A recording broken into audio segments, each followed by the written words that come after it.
காஞ்சிபுரத்தில் நாம பேசும்போது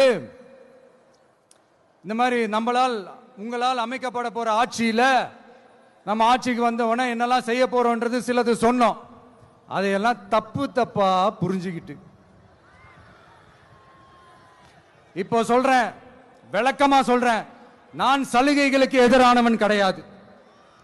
மக்களுக்கான சலுகைகளை இலவசம்னு சொல்லி அசிங்கப்படுத்துறதுல எனக்கு உடன்பாடு கிடையாது. மக்கள் காசுல மக்களுக்கு செய்யறதை எப்படி இலவசம்னு சொல்லுவீங்க? அப்படியே செஞ்சிட்டாலும் ஓசில போறேன்னு சொல்லி அசிங்கப்படுத்துறீங்க. என்ன கேட்கறதுக்கு ஆள் இல்லைன்னு நினைச்சீங்களா? மக்களுக்கு ஒண்ணுன்னா இந்த விஜய் வந்து நிப்பா, இந்த விஜய் வந்து கேள்வி கேட்பா. இந்த விஜய் எப்பவுமே மக்கள் பக்கம் தான், அதே மாதிரி மக்களும் என் பக்கம் தான். என் மக்கள் மானத்தோட மரியாதையோட கௌரவத்தோட வாழணும். என் மக்கள் யாருக்கும் கீழே கிடையாது.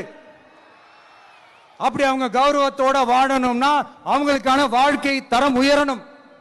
வாழ்க்கை தரம் உயரணும்னா அவங்களோட வாழ்வாதாரம் உயரணும். வாழ்வாதாரம் உயர்ந்தாதான் பொருளாதாரம் உயரும். பொருளாதாரம் உயர்ந்தாதான் வசதி வாய்ப்புகள் உயரும்.